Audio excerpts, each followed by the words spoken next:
Hello, this is sir Mohammad Hamza here from accounting. तो आज मैं जून 23 के पेपर 22 से क्वेश्चन 3 अटेम्प्ट करूंगा। और ये आपका सिंगल एंट्री इनकम्प्लीट रिकॉर्ड्स पे आया था। तो 95% ऑफ द टाइम 30 मार्क्स का ही क्वेश्चन आता है सिंगल एंट्री पे। लेकिन कभी कभी वो आपको 15 मार्क्स का क्वेश्चन भी दे सकता है। तो जाहिर सी बात है, उसको वो सब टेस्ट नहीं करेगा, कुछ स्पेसिफिक कैलकुलेशन या कॉन्सेप्ट वो टेस्ट कर सकता है। तो उसमें कुछ इंटरेस्टिंग कैलकुलेशन है, इसलिए मैंने सोचा कि मैं इसको करके दिखा दूँ यहाँ अपने चैनल पे। Khalid opened his business on 1 January 2021 with a capital of 41,000. He did not maintain a full set of accounting records. Typical single entry का phrase, या सिंगल एंट्री की पंच लाइन भी कह सकते हैं। Khalid wishes to know his profit or loss for the year ended December 2021. He has provided the following information.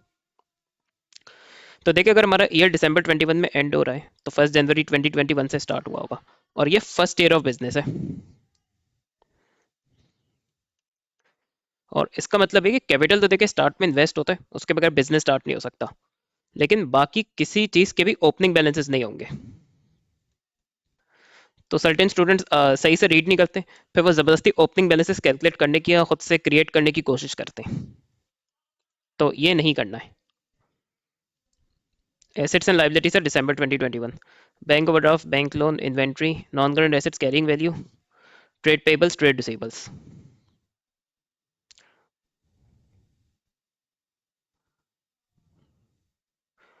सही है, ये आपके क्लोजिंग बैलेंसेस हैं। ये अक्सर वैसे तो इस तरह ओपनिंग दिए हुए होते हैं, ये क्लोजिंग बैलेंसेस है ईयर एंड के। Non-current assets include a motor vehicle. This vehicle had been privately owned by Khalid, but during 2021, it was transferred to the business at a valuation of 9,000. तो अगर personal चीज को हम business में business के benefit के लिए लाएंगे, इंट्रोड्यूस करेंगे, तो वो एडिशनल कैपिटल होता है।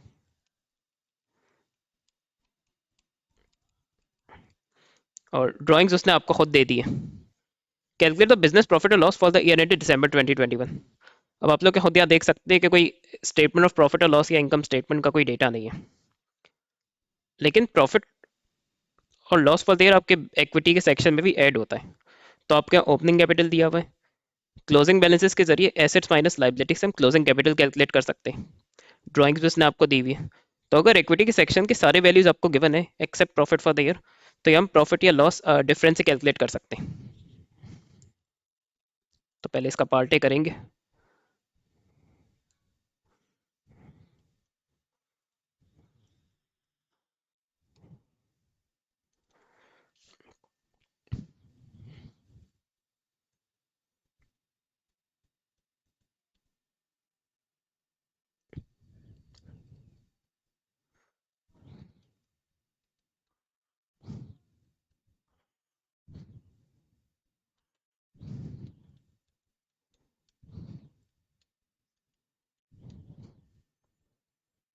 एडिशनल कैपिटल, ये व्हीकल, ये सब करते कराते क्लोजिंग कैपिटल आ गया होगा, इसका नॉर्मली इसी तरह हम कैलकुलेट करते हैं। अब क्लोजिंग कैपिटल इस बार हम इक्विटी के सेक्शन से नहीं, एसएफपी के या बैलेंस शीट के।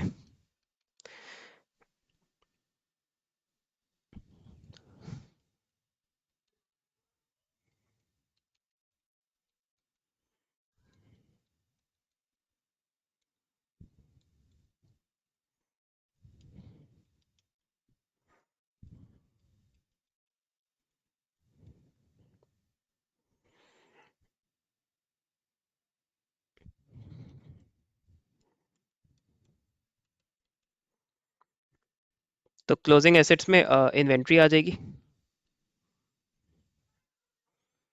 और नॉन करंट एसेट्स,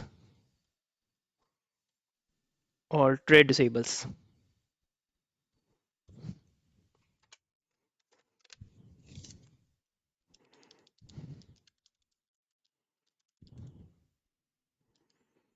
तो ये हो गया 53180।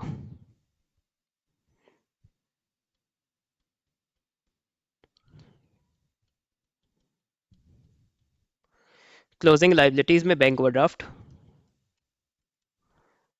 बैंक लोन, और ट्रेड पेबल्स।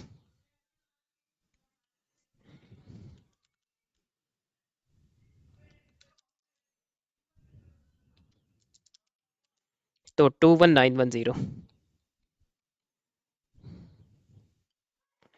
तो closing asset minus closing liabilities कर दो तो क्लोजिंग कैपिटल आ जाएगा।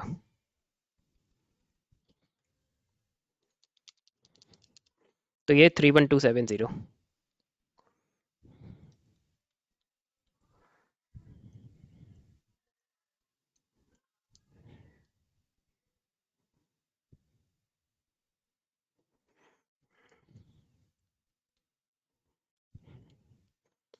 ड्राइंग्स में लेना भूल गया था, 14870।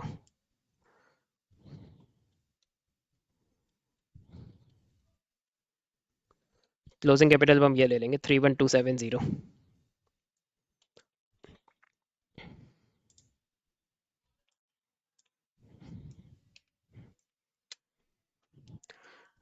31270 प्लस 14870 माइनस 9000। तो देखिए अभी ये रिवर्स में मैं अगर चलूँ तो जैसे ड्राइंग्स माइनस हो रही थी तो अब वो ऐड हो जाएगी, और opening capital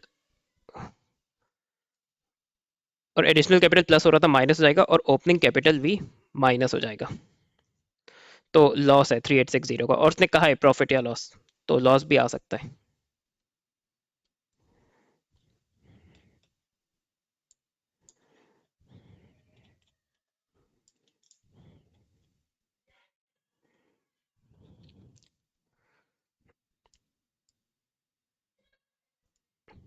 During 2022, Khalid kept more detailed records but not to provide a figure for revenue.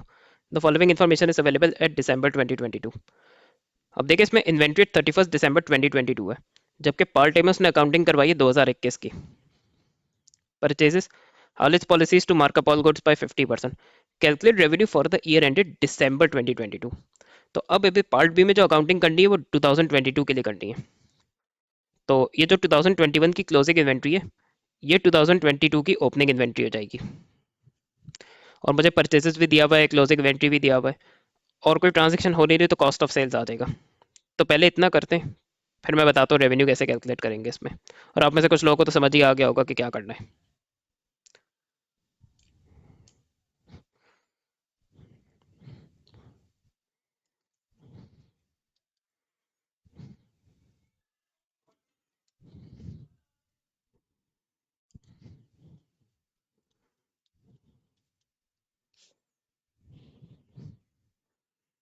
तो अब ये 18450 2022 की ओपनिंग इन्वेंट्री हो जाएगी।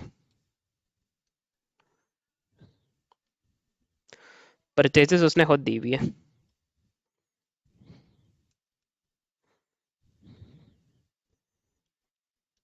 और जो 2022 की इन्वेंट्री वो ऑब्वियसली क्लोजिंग इन्वेंट्री हो जाएगी।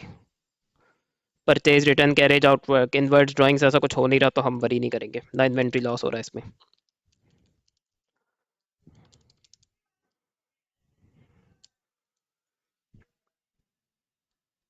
तो ये मेरा कॉस्ट ऑफ सेल्स आ गया। मार्कअप का formula gross profit upon cost of sales होता है, और मैं उसको नंबर में लूंगा 0.5, 50% है वैसे, तो फार्मूला में मल्टीप्लाई बाय 100 नहीं करना पड़ेगा। तो ग्रॉस प्रॉफिट मुझे नहीं पता, लेकिन अब मेरे पास कॉस्ट ऑफ सेल्स है, तो इस तरह मेरा ग्रॉस प्रॉफिट आ जाएगा।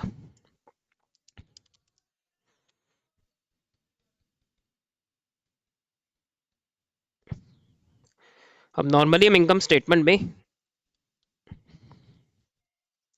Revenue minus cost of sales करते हैं तो ग्रॉस प्रॉफिट आ जाता है। रेवेन्यू अभी मेरे पास अननोन है, लेकिन मेरे पास कॉस्ट ऑफ सेल्स है, और इवन मेरे पास ग्रॉस प्रॉफिट भी है।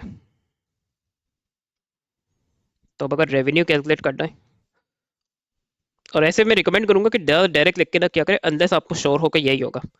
बाज़ का स्टूडेंट को लग रहा होता है कि प्लस होगा लेकिन वो माइनस हो रहा होता है, बाज़ का स्टूडेंट को लग रहा है कि दो वैल्यूज माइनस होंगी, लेकिन अगर आप थोड़ा सा वर्किंग करके देखें तो फिर आपको क्लियर हो जाएगा कि वो प्लस करने। तो ये दोनों एक्चुअली अगर आप देखें तो ऐड होंगे अगर रेवेन्यू निकालना है तो ये रेवेन्यू हो गया 225750।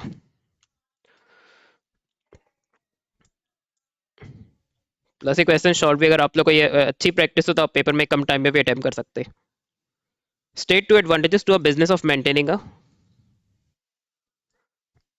Full set of accounting records. Full set का मतलब है कि डबल एंट्री सिस्टम पे अगर वो प्रॉपर अकाउंट्स मेंटेन करे।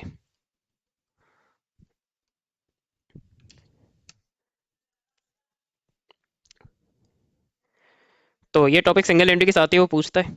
तो सबसे पहले ज़्यादा डिटेल इन्फॉर्मेशन डिसीजन मेकिंग के लिए होगी, और यहाँ स्टेट है तो एक्सप्लेनेशन नहीं करनी। और प्लस, क्योंकि डबल एंट्री सिस्टम में ट्रायल बैलेंस होता है, तो ट्रायल बैलेंस से फाइनेंशियल स्टेटमेंट्स बनाना रिलेटिवली ईजी होता है, बजाय कि इतनी ज़्यादा मेस्ड अप इन्फॉर्मेशन से अकाउंट्स बनाने पड़े जो सिंगल एंट्री की क्वेश्चंस में करना पड़ता है। प्लस ज़्यादा इन्फॉर्मेशन अवेलेबल होगी तो हम पास्ट ईयर कंपेटिटर्स से भी इजीली कंपेयर कर सकते हैं अपनी परफॉर्मेंस। बस इतना स्टेट में काफ़ी है। अच्छा, और ये एरर फ्रॉड को ऑब्वियसली रिड्यूस भी करेगा, ज़्यादा डिटेल इन्फॉर्मेशन होगी तो एरर फ्रॉड को रिड्यूस भी होंगे, उसे आइडेंटिफाई करना भी रिलेटिवली ईजी होगा। तो ये मैंने मेंशन भी कर दिए। State two disadvantages. तो सबसे पहले तो अकाउंटेंट रखना पड़ेगा, उसके वेजेस सैलरी वेजेस एक्सपेंस बढ़ेगा, प्रॉफिट डिक्रीज हो जाएगा, पहला तो सबसे इजी पॉइंट यही है इसमें। प्लस ये double entry system time consuming बहुत है, तो हर बिजनेस के लिए वर्थ इट नहीं है। तो फर्स्ट कोई स्मॉल बिजनेस है वो ज़्यादा फोकस कर सकता है अपनी क्वालिटी, प्रोडक्ट्स और सर्विसेज की क्वालिटी इंप्रूव करने में, और ज़्यादा प्रोडक्ट और सर्विसेज की वैरायटी ऑफर करने में, और थोड़ा ब्रांचेस और एक्स्ट्रा आउटलेट्स खोलने में, बजाय कि वो अकाउंटिंग में पैसे खर्च करें। जैसे कि एरर और फ्रॉड स्टिल अकाउंटेंट कर सकता है। तो ये मैंने मेंशन भी कर दिए।